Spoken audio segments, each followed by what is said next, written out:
Bonjour, bienvenue à cette révision sur la simulation de nombres aléatoires non uniformes. Au chapitre précédent, nous avons étudié la génération de nombres aléatoires uniformes. C'est vraiment la base, parce que toutes les techniques de simulation de nombres non uniformes ou de réalisation de variables aléatoires autres que l'uniforme reposent sur la transformation de nombres qui sont uniformes vers des nombres provenant de cette autre distribution.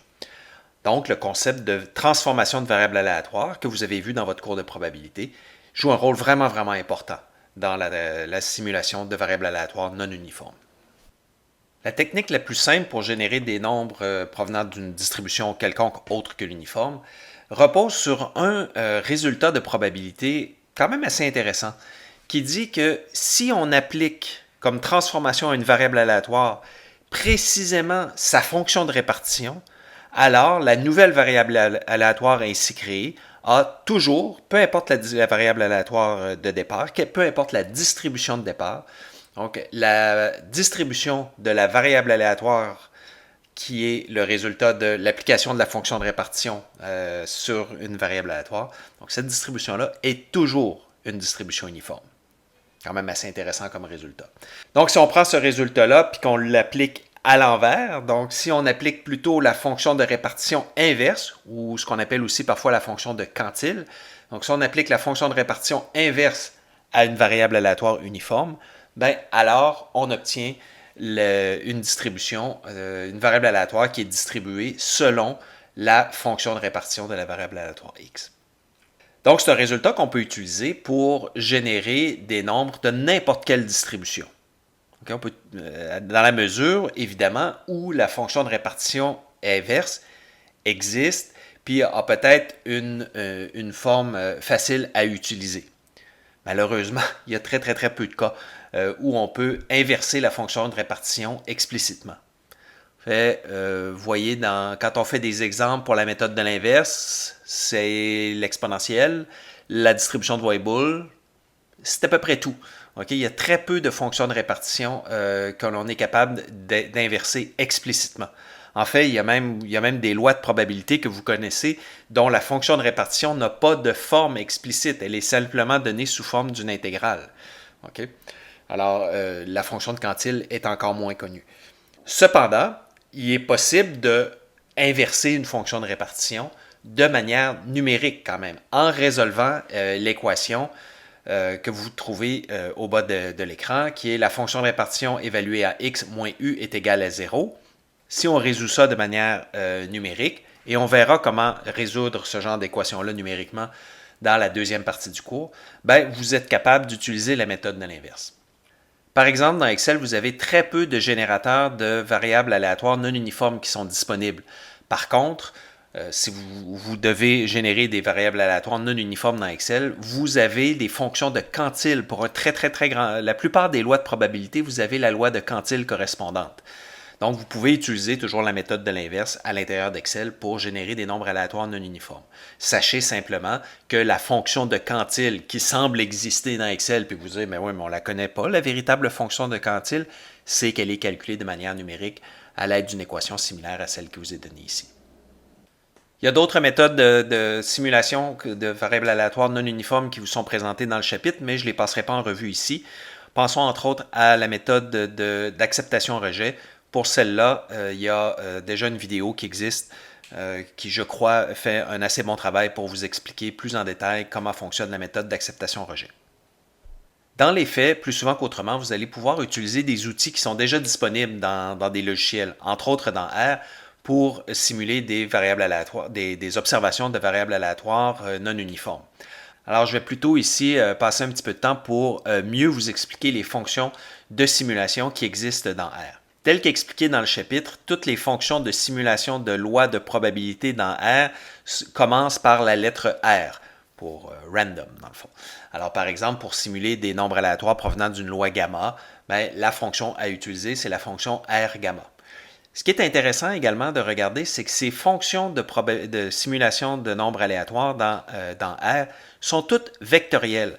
Alors par exemple ici, si je demande 3 nombres issus d'une distribution gamma, et que je donne 3 valeurs du paramètre alpha, donc qui s'appelle shape dans R, et 3 valeurs du paramètre lambda de ma loi gamma, qui s'appelle rate, dans R, ben, ce que l'on obtient, en fait, c'est que le premier nombre provient d'une loi gamma de paramètre alpha est égal à 1, lambda est égal à 0,1. Le deuxième nombre provient d'une loi gamma avec paramètre alpha est égal à 2, lambda est égal à 2. Et le troisième nombre provient d'une loi gamma avec paramètre alpha est égal à 3, lambda est égal à 5. Donc, autrement dit, c'est possible en un seul appel à la fonction gamma de simuler des nombres provenant de plusieurs lois gamma différentes. C'est quand même quelque chose d'assez intéressant et c'est quelque chose qui est particulièrement utile lorsque l'on veut simuler des mélanges continus de lois de probabilité. Pour simuler d'une loi discrète quelconque, on a la fonction sample, qui est la fonction de base que vous avez déjà vue dans le cours d'informatique. Ce qui est intéressant, c'est de savoir donc que c'est une loi de probabilité quelconque que l'on peut simuler. Regardez, dans l'exemple présent, j'ai dans le fond une loi discrète qui serait définie sur 1, 3, 7, 8 et 12, dont les probabilités de chacun de ces éléments seraient 0.2, 0.1, 0.5, 0.05, 0.15. On peut également tirer de notre échantillon aléatoire avec la fonction sample, avec ou sans remplacement.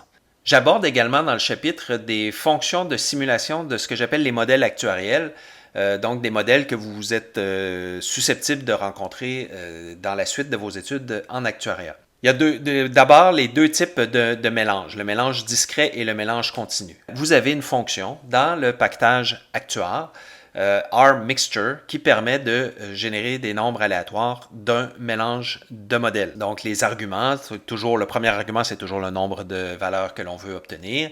Et ensuite, vous avez un second argument qui est les probabilités associées à chacun des éléments du mélange.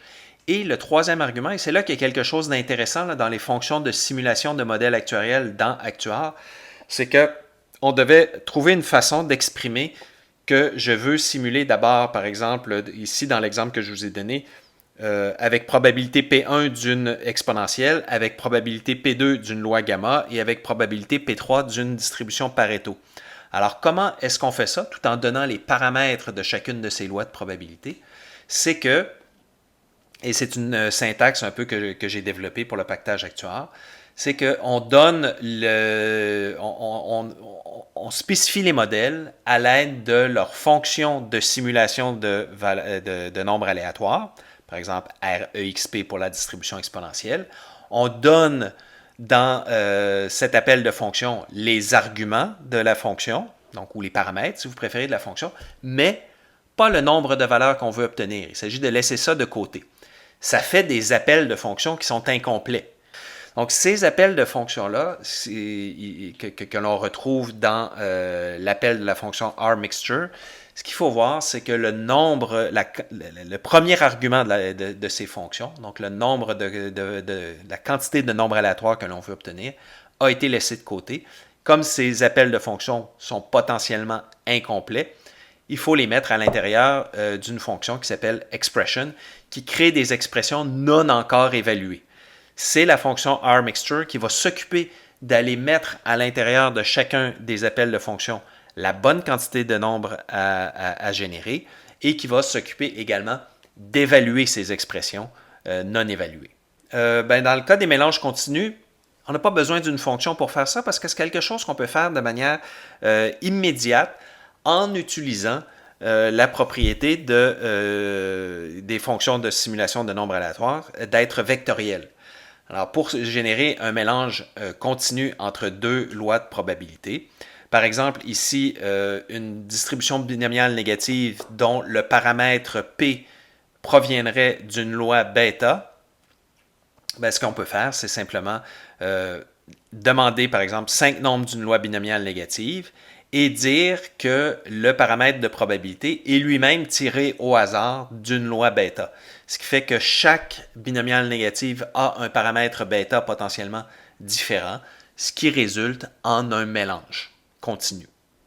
L'autre modèle actuariel vraiment important auquel on s'attarde, c'est celui de la distribution dite composée. Une distribution composée, c'est la distribution d'une somme aléatoire de variables aléatoires. Donc, une variable aléatoire qui est le résultat d'une somme, mais dont le nombre de variables aléatoires dans la somme est lui-même une variable aléatoire. C'est ce qu'on appelle une distribution composée. Alors, si par exemple le nombre de termes dans la somme, donc la variable aléatoire n, a une distribution Poisson, on dit que la distribution de la variable aléatoire s est une Poisson composée. Il y a deux grandes fonctions qui sont disponibles dans Actuar pour simuler des observations de distribution composée. La fonction rcomp_pois qui sert à générer de la distribution composée la plus fréquemment utilisée, qui est la Poisson, et de manière plus générale, la fonction rcompound qui permet de générer des nombres aléatoires d'une distribution composée quelconque. Donc pour rcomp_pois, ce qu'on va faire, c'est qu'on va donner directement le paramètre de Poisson. On peut le spécifier directement, c'est le paramètre lambda. Pour spécifier le modèle de la variable aléatoire x ou des variables aléatoires x qui sont identiquement distribuées, on utilise, un peu comme dans les fonctions de simulation de mélange discret, une expression incomplète qui est un appel à la fonction de simulation de la loi choisie sans, encore une fois, le nombre ou la quantité de nombres aléatoires que l'on désire. Donc, cet argument-là est omis de l'appel de la fonction. Alors, ici, dans l'exemple que vous avez sous les yeux, vous avez un appel à la fonction R-gamma, parce qu'on veut que la variable aléatoire x ait une distribution gamma, et vous remarquerez qu'on n'a pas donné la valeur du premier argument, qui est n. Dans le cas présent, ce n'est pas nécessaire de mettre cet appel-là à l'intérieur d'une fonction expression parce que c'est géré automatiquement à l'interne de la fonction rcomp_pois.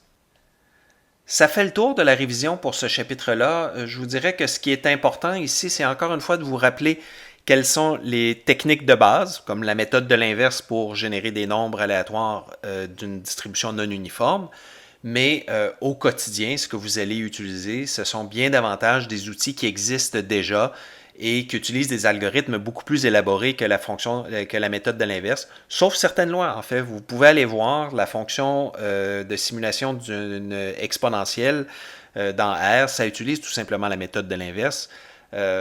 Puisque c'est encore la méthode la plus simple et qui est tout à fait efficace pour générer des nombres exponentiels. Mais pour certaines autres lois de probabilité, vous avez des algorithmes beaucoup plus élaborés que ce qu'on a vu dans le cours.